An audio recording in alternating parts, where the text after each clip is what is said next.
Tiba saatnya kita akan mempersiapkan hati untuk mendengarkan kebenaran firman Tuhan yang hari ini akan disampaikan oleh penginjil Rio Susanto dengan tema kasih yang menyelamatkan. Kepada penginjil Rio kami persilahkan. Jemaat Tuhan, mari kita bersatu dalam doa sebelum kita merenungkan kebenaran firman Tuhan. Kami bersyukur karena kasih Tuhan bagi setiap kami. Karena kasih-Mu, Engkau datang ke dunia ini. Karena kasih-Mu, Engkau memberikan hidup-Mu, sehingga setiap kami yang seharusnya binasa mendapatkan keselamatan di dalam Engkau. Dan karena kasih-Mu, maka setiap kami menjadi orang-orang yang berkemenangan, karena kami punya Tuhan yang hidup dan Tuhan yang bangkit. Tetapi ya Tuhan, sebagai manusia, seringkali kami melupakan kasih Tuhan. Karena itu ya Tuhan, pagi hari ini lewat kebenaran firman Tuhan, kami rindu sekali lagi kami diingatkan tentang kasih Tuhan yang luar biasa yang telah menyelamatkan kami. Sehingga ya Tuhan, setiap kami boleh terus diajar untuk semakin mengasihi Tuhan.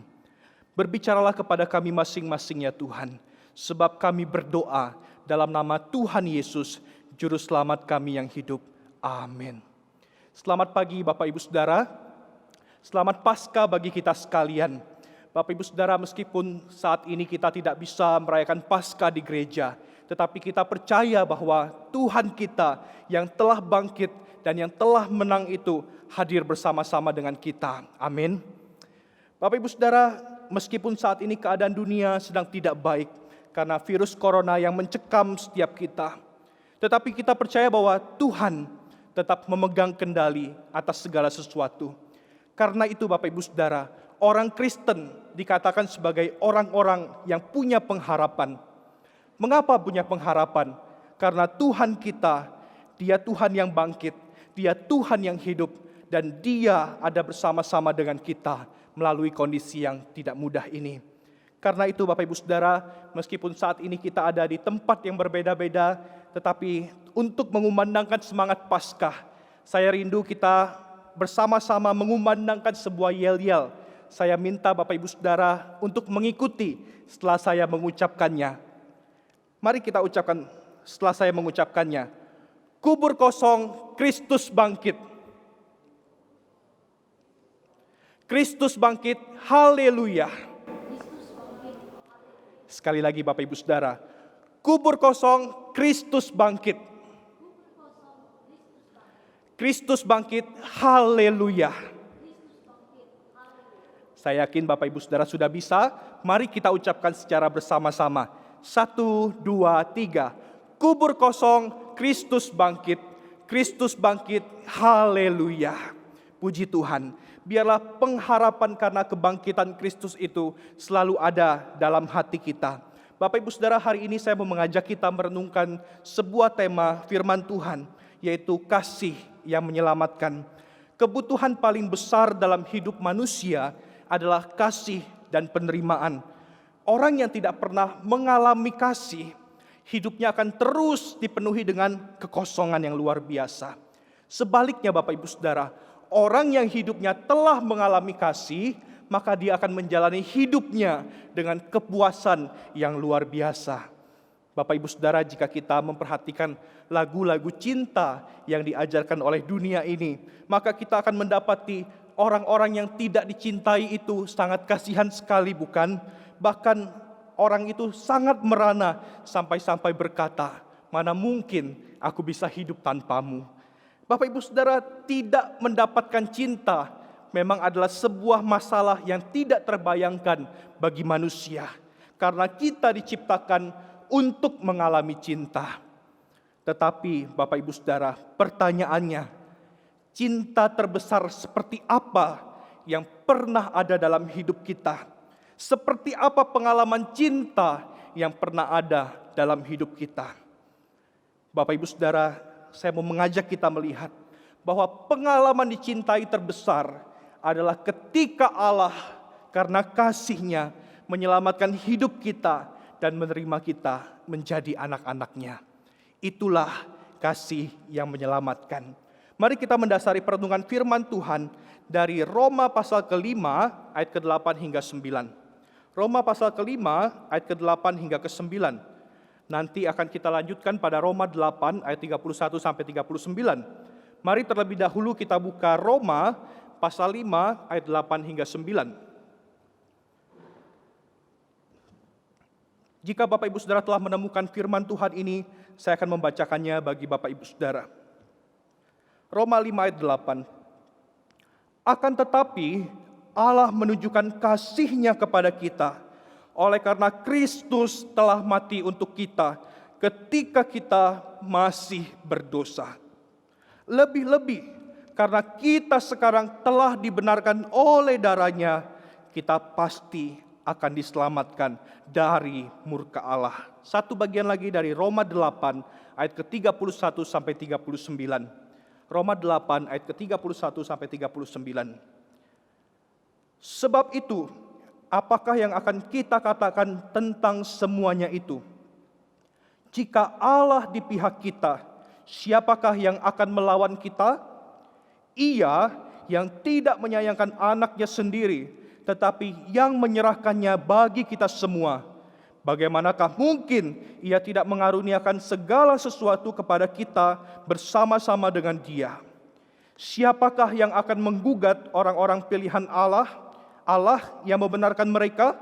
Siapakah yang akan menghukum mereka?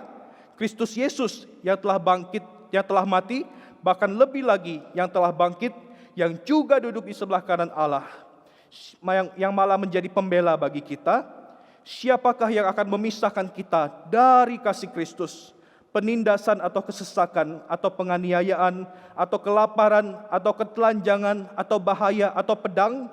Seperti ada tertulis, oleh karena Engkau, kami ada dalam bahaya maut sepanjang hari. Kami telah dianggap sebagai domba-domba sembelihan.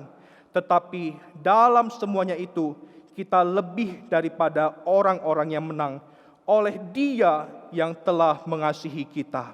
Sebab aku yakin bahwa baik maut maupun hidup, baik malaikat-malaikat maupun pemerintah-pemerintah, baik yang ada sekarang maupun yang akan datang, atau kuasa-kuasa, baik yang ada di atas maupun yang di bawah, ataupun sesuatu makhluk lain, tidak akan dapat memisahkan kita dari kasih Allah yang ada dalam Kristus Yesus Tuhan kita. Demikian firman Tuhan. Bapak Ibu Saudara, dunia ini saat ini berlomba-lomba menggambarkan apa itu cinta atau apa itu kasih. Saya percaya ketika kita masih kecil, kita pernah mendengar atau membaca sebuah kisah dongeng, Beauty and the Beast, atau si cantik dan si buruk rupa. Bapak Ibu Saudara, di kisah itu diceritakan bahwa ada seekor monster yang jelek dan menyeramkan yang tinggal di sebuah istana besar. Tetapi dia hanya tinggal seorang diri, Bapak Ibu Saudara. Tidak ada orang yang menemaninya. Dia hanya tinggal bersama dengan perabotan rumah, lemari, gelas, piring yang bisa berbicara. Singkat cerita Bapak Ibu Saudara, suatu hari seorang bapak melewati istana daripada si buruk rupa. Dia ingat bahwa anaknya di rumah berpesan untuk membawakan dia setangkai bunga mawar. Ketika bapak itu melewati istana si buruk rupa, dia melihat ada kebun mawar yang besar, dan bapak itu berencana untuk memetik setangkai mawar di sana. Tetapi Bapak Ibu Saudara, tidak disangka-sangka sang bapak ini tertangkap oleh si buruk rupa. Sang bapak ini pun terkurung di dalam istana si buruk rupa. Tetapi Bapak Ibu Saudara, ternyata ada syarat supaya bapak itu bisa bebas. Syaratnya dengan apa? Yaitu dia harus menukarkan dirinya dengan putri perempuannya yang cantik untuk hidup bersama si buruk rupa. Singkat cerita, demi menyelamatkan ayahnya, sang putri ini dia rela tinggal bersama dengan si buruk rupa. Bapak Ibu Saudara, tetapi siapa sebenarnya si buruk rupa ini? Ternyata dia adalah seorang pangeran yang tampan yang dikutuk oleh penyihir. Dia bisa bebas dari kutukan itu jika ada seorang perempuan yang mencintai dia apa adanya. Tapi apakah ada yang mau mencintai si buruk rupa? Dia sangat jelek, dia sangat menyeramkan. Ketika orang dekat dengan si buruk rupa, mereka pasti lari. Tapi Bapak Ibu Saudara, di akhir kisah ini kita tahu bahwa ketika si buruk rupa itu tertembak oleh musuhnya dan dia sekarat hampir mati, maka sang putri cantik itu mengatakan kepada si buruk rupa, "Aku mencintaimu apa adanya." Apa yang terjadi Bapak Ibu Saudara? Setelah si putri ini mengungkapkan cintanya, si buruk rupa itu yang tadinya sangat jelek berubah menjadi pangeran yang tampan. Kutukan itu hilang dan akhirnya pangeran tampan itu menikahi sang putri dan mereka hidup bahagia selamanya. Bapak Ibu Saudara, bukankah inilah kisah cinta yang berusaha digambarkan oleh dunia ini? Sebuah cerita cinta yang romantis karena sang putri menerima si buruk rupa apa adanya. Bapak Ibu Saudara, mungkin ketika kita mendengar kisah ini dalam benak kita berpikir, mana ada kasih atau cinta seperti itu di dunia nyata? Itu hanya ada di dunia dongeng. Tetapi Bapak Ibu Saudara, saya mau beritahu, ada satu kisah cinta yang lebih luar biasa dari kisah Beauty and the Beast ini. Dan cinta itu bukan dongeng, cinta itu bukan hayalan, tetapi nyata di tengah dunia ini. Ada seorang pribadi yang tidak sekedar berkata, "Aku mencintaimu apa adanya," lalu kutukan itu hilang. Tapi pribadi itu memberikan dirinya untuk setiap kita. Bahkan dia mati untuk orang-orang yang dicintainya, supaya orang-orang yang dicintainya tidak terus-menerus berada di bawah kutukan. Kisah cinta siapa itu, Bapak Ibu Saudara? Itulah kisah cinta Tuhan Yesus bagi manusia berdosa. Roma 5 pasal ayat 8 mengatakan, Kristus telah mati bagi kita ketika kita masih berdosa. Kristus mati bagi kita waktu kita ini masih kotor, waktu kita ini najis dan tidak layak, waktu kita masih menjadi musuh Allah. Kristus mati bagi kita supaya kita didamaikan dengan Allah dan supaya kita kembali menjadi milik Allah. Bapak Ibu Saudara, setiap manusia berdosa berada di bawah kutukan, sama seperti si buruk rupa tadi. Tapi bukan sekedar kutukan dari seorang penyihir, tapi kutukan ini lebih menyeramkan karena berdampak bagi seluruh manusia keturunan Adam. Itulah kutukan dosa. Bapak Ibu Saudara, Roma 3 mengatakan tidak ada yang benar, seorang pun tidak. Karena itu manusia berdosa tidak bisa menyelamatkan dirinya sendiri, apalagi menyelamatkan orang lain. Karena semua manusia sudah berdosa. Bapak Ibu Saudara, dalam sudut pandang keadilan Allah, kita adalah manusia yang layak dihakimi dan dihukum. Tetapi kita bersyukur, Tuhan tidak cuma adil, tetapi Dia adalah Allah yang kasih. Allah tidak membuang manusia. Allah tahu bahwa kita perlu untuk didamaikan. Karena itu Bapak Ibu Saudara, dalam perjanjian lama, Allah menyediakan sarana pengampunan dosa. Lewat apa? Lewat hewan korban. Mengapa harus korban? Mengapa harus hewan korban darahnya tercurah untuk pengampunan dosa? Karena Imamat 17 dan Ibrani 9 ayat 22 mengatakan, tanpa penumpahan darah tidak ada pengampunan. Tanpa penumpahan darah tidak ada pengampunan. Bapak Ibu Saudara, inilah hal yang sangat serius. Karena itu dalam ritual perjanjian lama, jika kita menelisik lebih dalam, ketika orang mempersembahkan korban pengampunan dosa, maka hewan korban itu sebelum dipotong, orang itu meletakkan tangannya di atas kepala hewan korban itu. Apa artinya Bapak Ibu Saudara? Artinya saya yang berdosa, tapi hewan ini yang darahnya tercurah untuk menanggung dosa saya.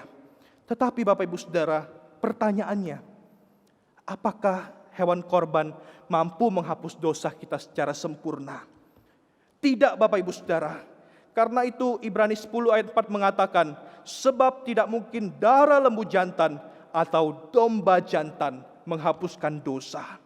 Jelas sekali Alkitab mengatakan hewan korban tidak bisa menghapus dosa. Karena setiap tahun orang-orang harus kembali ke bait Allah untuk mempersembahkan hewan korban. Bapak Ibu Saudara, karena itu jika hewan korban itu sementara dan tidak sempurna, apa korban yang paling sempurna? Apa korban yang mampu menyelesaikan seluruh urusan dosa umat manusia? Ibrani pasal 9 ayat 12 berkata, dan Ia, Kristus, telah masuk satu kali untuk selama-lamanya ke dalam tempat yang kudus, bukan dengan membawa darah domba jantan dan darah anak lembu, tetapi dengan membawa darahnya sendiri, dan dengan itu Ia telah mendapat kelepasan yang kekal. Bapak Ibu Saudara, tidak ada satu manusia pun yang mampu menyelesaikan urusan dosa, tapi hanya Yesus yang mampu menyelesaikannya, karena Dia adalah Tuhan yang menjadi manusia, sehingga Dialah yang dapat menyelesaikan urusan dosa. Dan karena Dia adalah Tuhan yang menjadi manusia, hanya Yesus satu-satunya pribadi yang mampu bangkit dari kematian sebagai bukti kemenangannya dari kuasa dosa. Bapak Ibu Saudara, apa yang Yesus lakukan untuk menyelamatkan kita? Ini bukan sekedar cerita cinta romantis seperti Beauty and the Beast. Kalau dalam cerita tadi kita melihat sang putri tidak perlu berkorban, dia cukup berkata-kata, aku mencintaimu. Tapi Bapak Ibu Saudara, cinta sejati itu selalu berkaitan dengan pengorbanan. Cinta sejati itu selalu berkaitan dengan pengorbanan. Kita tidak mau jika pasangan kita berkata kepada kita, aku mencintaimu loh. Tapi dia tidak pernah melakukan apa-apa. Cuma sekedar di mulut saja atau lip service. Aku mencintaimu. Tapi kalau mau ke pasar pergi sendiri ya. Aku mencintaimu. Tapi kalau sakit urus sendiri. Itu bukan urusanku. Bapak Ibu Saudara, itu adalah cinta yang palsu. Cinta yang sejati selalu berkaitan dengan pengorbanan. Dan Kristus membuktikan cintanya. Dia bukan hanya berkata-kata, tapi Dia mengorbankan dirinya supaya setiap kita mendapat keselamatan. Dia mati untuk kita sehingga kita lepas dari kutukan dosa. Ini bukanlah cinta yang romantis, tapi inilah cinta yang menyelamatkan itu. Karena itu Bapak Ibu Saudara, Yohanes 15 ayat 13 berkata, tidak ada kasih yang lebih besar daripada kasih seorang yang memberikan nyawanya untuk sahabat-sahabatnya. Itulah kasih Kristus yang memberikan nyawanya untuk menyelamatkan hidup kita. Itulah kasih yang terbesar itu. While we were still sinners, Christ died for us. Ketika kita masih berdosa, Kristus mati bagi kita. Sehingga kita yang seharusnya dihukum, kita tidak perlu lagi menanggungnya. Karena Kristus sudah menanggungnya untuk kita. Dan lebih dari itu, kebangkitan Kristus menjadi bukti bahwa Kristus benar-benar mengalahkan kuasa dosa. Sehingga setiap kita yang berada di dalam Kristus, kita sungguh-sungguh diperdamaikan dengan Allah. Kita bukan lagi milik dosa, tapi kita adalah milik Allah. Bapak Ibu Saudara, kalau karena kasih Allah, Kristus mati bagi kita, apalagi yang tidak Dia berikan bagi kita. Kalau anak tunggalnya, anaknya yang paling berharga, Dia berikan untuk menyelamatkan hidup kita dari masalah paling besar di dunia ini, yaitu dosa. Masakan perkara hari ini Tuhan tidak sertai kita? Masakan di tengah pergumulan kita saat ini Tuhan meninggalkan kita? Tidak. Dia tidak pernah meninggalkan kita. Dia menjaga hidup kita. Karena lewat penebusan Kristus, kita telah menjadi milik Allah. Bapak Ibu Saudara, itulah yang dikatakan Paulus dalam Roma 8 ayat 31 sampai 32. Roma 8 ayat 31 sampai 32 mengatakan demikian.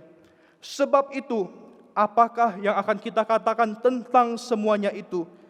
Jika Allah di pihak kita, siapakah yang akan melawan kita? Ia yang tidak menyayangkan anaknya sendiri, tetapi yang menyerahkannya bagi kita semua, bagaimana mungkin Ia tidak mengaruniakan segala sesuatu kepada kita bersama-sama dengan Dia? Oh Bapak Ibu Saudara, ayat ini sangat indah sekali. Setelah kita menjadi milik Allah, firman Tuhan mengatakan, Allah ada di pihak kita, siapa yang dapat melawan kita? Bapak Ibu Saudara, bahasa Indonesia mengatakan Allah ada di pihak kita. Tapi saya suka terjemahan bahasa Inggrisnya karena memberikan kesan yang lebih dekat dan lebih intim menggambarkan relasi Allah dengan manusia. If God is for us, who can be against us? Jika Allah itu adalah bagi kita, siapa yang dapat melawan kita? Why God is for us? Mengapa Allah itu bagi kita? Bapak Ibu Saudara, jawabannya ada di Roma 8 ayat 1 sampai ke 1 sampai 30. Tapi dasarnya ada di Roma 8 pasal ayat 1. Sebab tidak ada penghukuman bagi mereka yang ada di dalam Kristus Yesus. Karena di dalam Kristus kita mendapatkan penebusan, kita sepenuhnya menjadi milik Allah. Artinya ketika Kristus menyelamatkan kita, tidak ada lagi penghukuman, tidak ada lagi pemisah antara Allah dan manusia. Kita sepenuhnya menjadi milik Allah. Karena itu Bapak Ibu Saudara, saya mau mengajak kita melihat apa karunia yang kita peroleh ketika kita menjadi milik Allah. Bapak Ibu Saudara, yang pertama, ketika kita menjadi milik Allah, kita mendapatkan penerimaan dari Allah. Ketika kita menjadi milik Allah, kita mendapatkan penerimaan dari Allah. Bapak Ibu Saudara, kita bukan cuma dapat status diselamatkan, tetapi kita mendapatkan satu relasi yang dekat dengan Allah karena Dia menerima kita. Bahkan yang luar biasa Bapak Ibu Saudara, kita bukan hanya dihukum, bukan hanya mendapat penerimaan. Roma 8 ayat 14 mengatakan, kita juga diangkat menjadi anak-anak Allah, sehingga kita dapat berkata, ya Aba, ya Bapa. Bapak Ibu Saudara, semua ini kita dapatkan bukan karena perbuatan baik kita, tetapi karena kasih Kristus yang telah menyelamatkan kita. Bapak Ibu Saudara, kasih Allah kepada manusia berdosa itu bisa kita gambarkan seperti relasi orang tua kepada anaknya. Sejahat-jahatnya orang tua ketika anaknya melakukan salah, bukankah dia akan mengampuni mereka? Ketika seorang anak memecahkan guci atau koleksi kesayangan orang tuanya, masakan orang tuanya akan mengusir anak itu? Saya percaya orang tuanya akan tetap mengampuni anak itu. Bahkan ketika seorang anak, mohon maaf, mendatangkan aib bagi keluarganya, mohon maaf mungkin dia hamil di luar nikah, masakan orang tuanya kemudian menyuruh dia pergi dan jangan kembali lagi. Saya percaya meskipun dalam sebuah kemarahan, orang tua itu akan tetap menerima anak itu. Bapak Ibu Saudara, demikianlah kasih Allah kepada umatnya. Bahkan jauh lebih indah daripada kasih orang tua kepada anaknya. Allah tidak pernah mau manusia jatuh dalam dosa. Tetapi setelah manusia berontak kepada Allah, setelah manusia memilih tidak taat kepada Allah, Allah yang mencari mereka. Allah yang mencari manusia dan memanggil mereka kembali.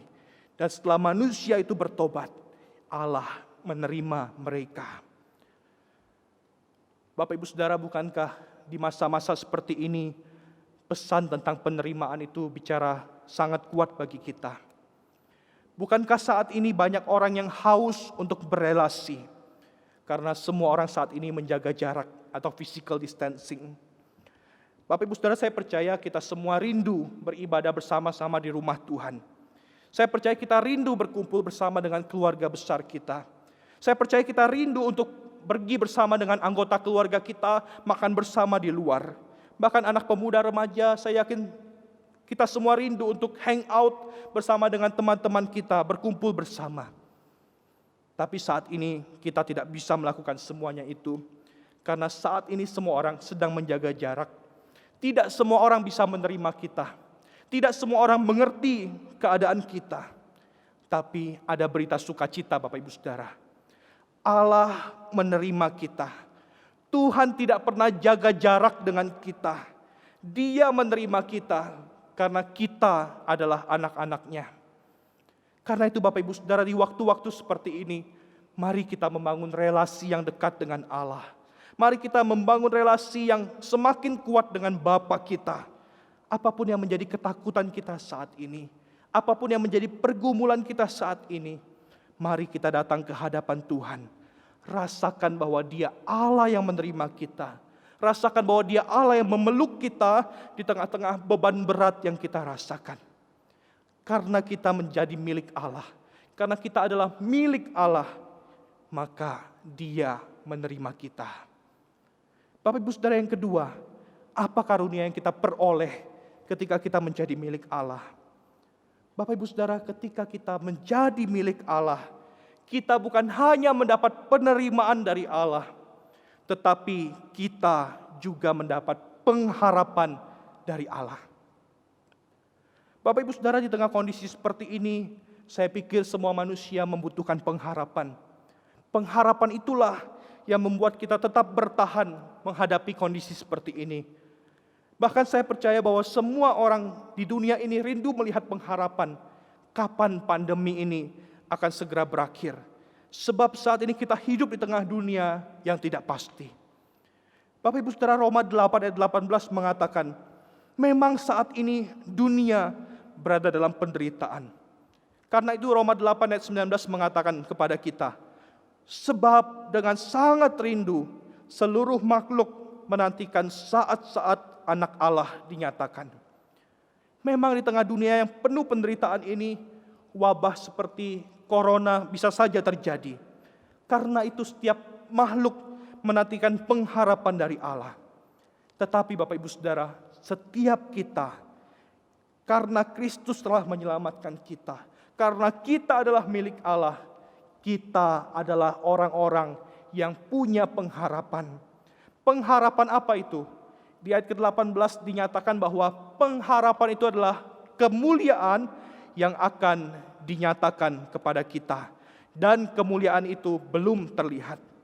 Bapak Ibu Saudara, kemuliaan itu adalah hidup kekal yang akan kita dapatkan setelah kita meninggalkan dunia ini, mengakhiri pertandingan dunia ini. Itulah pengharapan kita. Hidup kekal adalah kepastian karena kasih Kristus menyelamatkan kita dan karena kita adalah milik Allah. Seorang pendeta pertama, Timothy Keller, mengatakan demikian. Kebangkitan Kristus bukan hanya memberikan kita pengharapan untuk masa depan, tetapi kebangkitan Kristus memberikan kita pengharapan untuk menangani atau mengobati apa yang menjadi luka-luka atau penderitaan kita di masa kini. Bapak Ibu Saudara, memang hidup kekal adalah suatu pengharapan yang pasti. Tetapi saat ini bukankah kita masih hidup di tengah dunia yang penuh penderitaan ini? Apakah artinya kita tidak punya pengharapan? Bapak Ibu Saudara, kita tetap punya pengharapan. Apa pengharapan kita Bapak Ibu Saudara? Pengharapan kita ada di Roma 8 ayat ke-28. Kita tahu sekarang bahwa Allah turut bekerja dalam segala sesuatu untuk mendatangkan kebaikan bagi mereka yang mengasihi Dia dan bagi mereka yang terpanggil sesuai dengan rencana Allah. Itulah pengharapan kita, bahwa Allah bekerja dalam segala sesuatu mendatangkan kebaikan bagi mereka yang mengasihi Dia. Allah masih pegang kendali. Karena kita adalah milik Allah, pengharapan itu nyata, yaitu pengharapan hidup yang kekal dan pengharapan bahwa Allah bekerja mendatangkan kebaikan bagi kita. Bapak Ibu Saudara, izinkan saya bertanya, apakah di tengah situasi sulit seperti ini kita bisa yakin bahwa Allah bekerja mendatangkan kebaikan bagi kita? Mungkin kita berkata, bagaimana mungkin Tuhan tahu, ini wabah sudah membuat usaha saya kolaps.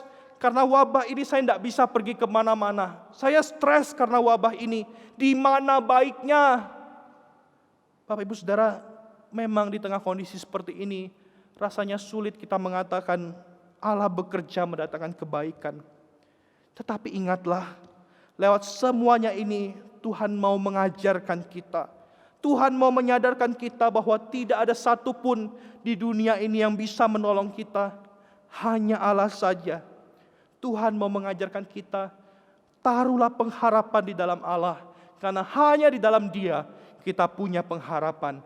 Karena kita adalah miliknya.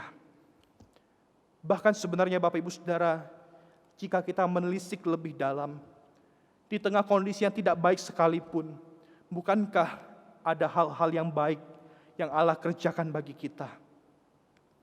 Bapak Ibu Saudara, di tengah wabah ini, ketika keluarga kita bisa berkumpul, kita mungkin yang tadinya sibuk bekerja, sekarang kita punya waktu untuk bermain bersama dengan anak-anak kita. Kita punya lebih banyak waktu untuk kemudian bercakap-cakap dengan keluarga kita. Bahkan ketika saat ini Bapak Ibu Saudara, di tengah kondisi yang tidak baik, kita punya waktu untuk beribadah kepada Tuhan. Bukankah itu adalah kebaikan yang Tuhan kerjakan bagi kita? Bapak Ibu Saudara, di tengah-tengah hal yang tidak baik pun, ketika kita memikirkan pekerjaan tangan Tuhan, masih ada hal-hal baik yang Tuhan kerjakan. Seorang ahli spiritual bernama Henry Nouwen, dia mengatakan demikian dalam perenungannya. Harapan membuat Anda melihat tangan penuntun Allah tidak hanya pada saat-saat yang tenang dan menyenangkan, tetapi juga dalam bayangan kekecewaan dan gelap. Bapak Ibu Saudara, di tengah-tengah kekecewaan kita, di tengah kondisi yang gelap sekalipun yang kita hadapi saat ini, mari kita sungguh-sungguh melihat bahwa ada tuntunan tangan Allah yang memberikan kita pengharapan. Sebab kasih Kristus telah menyelamatkan kita, dan kita adalah milik Allah. Kita punya pengharapan di dalam Dia, sebab Dia tidak sekalipun meninggalkan kita. Yang ketiga dan terakhir Bapak Ibu Saudara, apa karunia yang kita peroleh ketika kita menjadi milik Allah? Bapak Ibu Saudara, ketika kita menjadi milik Allah, maka kita mendapatkan kemenangan dari Allah. Bapak Ibu Saudara, di momen Paskah ini kita mengingat Kristus yang menang atas kuasa dosa, Kristus yang menang mengalahkan maut. Bapak Ibu Saudara, di masa-masa seperti ini, setiap hari kita disuguhi dengan data-data orang-orang yang terinfeksi COVID dan meninggal karena wabah ini. Saya percaya ketika kita mendengar berita hari demi hari, hati kita semakin gusar. Banyak orang yang kemudian bergumul, apa artinya hidup? Apa makna dari kehidupan dan kematian? Sebab Bapak Ibu Saudara, bukan cuma orang yang biasa-biasa saja yang mengalami kematian, tapi orang yang punya kedudukan, orang yang punya banyak uang, orang yang punya kuasa sekalipun juga bisa mati karena wabah ini. Bapak Ibu Saudara, akhirnya kita melihat apapun yang kita punya di dunia ini tidak bisa menolong kita untuk menghindari kematian. Tetapi hanya berharap kepada Kristus yang telah mengalahkan maut, itulah yang dapat menjadi pegangan kita. Bapak Ibu Saudara, mengapa kita perlu berharap pada Kristus? Karena setiap kita yang berada di dalam Kristus, kita adalah orang-orang yang mendapat kemenangan. Karena kuasa Kristus, maut tidak lagi mengikat kita. Bahkan kematian sekalipun, ada Kristus yang tetap memegang tangan kita. Karena itu Bapak Ibu Saudara, 1 Korintus 15 mengatakan demikian. Maut telah ditelan dalam kemenangan. Hai maut, di manakah kemenanganmu? Hai maut, di manakah sengatmu? Bapak Ibu Saudara, ada kemenangan bagi setiap orang percaya. Karena kasih Kristus telah menyelamatkan kita. Dan karena Allah ada di pihak kita, maut sekalipun tidak dapat berkuasa. Karena itu Bapak Ibu Saudara, Roma 8 ayat 33 sampai 35 mengatakan demikian. Paulus dengan yakin menuliskan, siapakah yang akan menggugat orang-orang pilihan Allah? Allah yang membenarkan mereka. Siapakah yang akan menghukum mereka?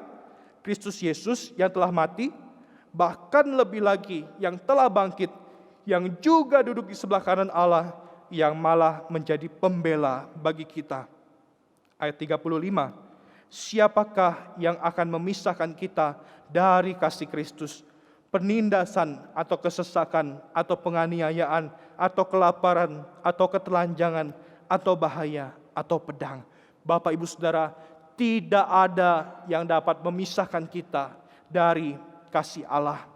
Bahkan Kristus yang sudah bangkit itu, Dia saat ini duduk di sebelah kanan Allah. Dia menjadi pembela atau perantara bagi kita. Bapak Ibu Saudara, ini sebuah penghiburan yang sangat besar bagi kita. Sebab jaminan keselamatan kita di dalam Kristus itu ada. Karena itu ketika kita masih hidup di tengah dunia ini, ketika kita masih hidup dalam tubuh daging ini, Bapak Ibu Saudara, seringkali kita masih bisa berdosa. Tetapi ketika kita berdosa, Allah tidak langsung membinasakan kita. Mengapa? Karena ada Kristus yang sudah bangkit dan duduk di sebelah kanan Allah. Dia menjadi pembela bagi kita. Ketika Bapa melihat kita berdosa, Dia tidak langsung membinasakan kita, tapi Dia melihat kepada Kristus, anak tunggalnya yang sudah mati menyelamatkan hidup kita.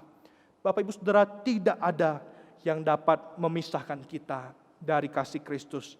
Baik hidup, baik maut, pemerintah yang sekarang dan akan datang, kuasa apapun tidak dapat memisahkan kita dari kasih Kristus.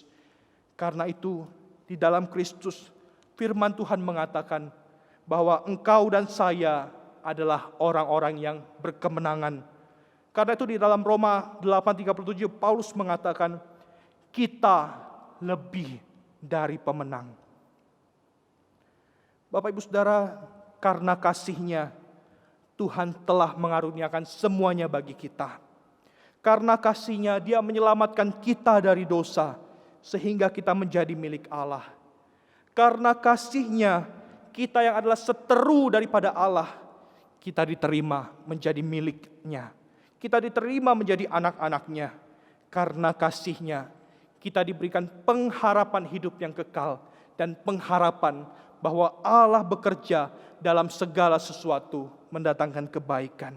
Dan karena kasih-Nya Dia memberikan kita kemenangan, sebab tidak ada yang dapat memisahkan kita dari kasih Kristus. Maka kita bisa menjalani hidup kita dengan penuh kemenangan. Bapak Ibu Saudara, ketika saat ini semua orang menjaga jarak aman, sehingga kita tidak bisa saling berelasi dekat seperti dulu. Tapi ingatlah, tidak ada yang dapat memisahkan kita dari kasih Kristus. Meskipun saat ini dunia sedang mengalami ketakutan karena wabah ini, tapi ingatlah, tidak ada yang dapat memisahkan kita dari kasih Kristus. Atau ketika hari ini Bapak Ibu Saudara, ada di antara kita mengalami sakit yang luar biasa, kita sudah lama berjuang mengalahkan rasa sakit itu. Ingatlah, tidak ada yang dapat memisahkan kita dari kasih Kristus. Bahkan Bapak Ibu Saudara, suatu kali nanti ketika hidup kita berakhir di dunia ini, sekalipun kita mengalami kematian, ingatlah, tidak ada yang dapat memisahkan kita dari kasih Kristus. Kristus tetap memegang tangan kita. Kasih Tuhan telah menyelamatkan kita. Kita adalah milik Allah. Kasih Tuhan telah menerima kita. Kasih Tuhan telah memberikan kita pengharapan. Kasih Tuhan telah memberikan kita kemenangan karena kita adalah milik-Nya. Tuhan tidak akan pernah membiarkan kita menjalani hidup ini sendirian. Bapak Ibu Saudara, menghadapi pergumulan, perjuangan apapun di dunia ini, kita tidak sendiri. Karena Kristus bersama-sama dengan kita melalui setiap perjuangan iman kita. Kalau karena kasih-Nya Kristus menyelamatkan kita, Dia telah memberikan hidup-Nya bagi kita. Masakan perkara hari ini melalui pergumulan kita, Dia meninggalkan kita? Tidak mungkin. Sebab Tuhan tidak akan meninggalkan milik yang Dia cintai. Ingatlah kasih-Nya yang telah menyelamatkan kita, sehingga tidak ada yang dapat memisahkan kita dari kasih Kristus. Mari kita berdoa.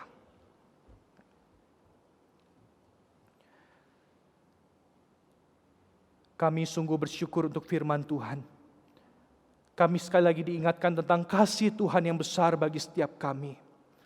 Bahwa di dalam Engkau ya Tuhan kami mendapat keselamatan.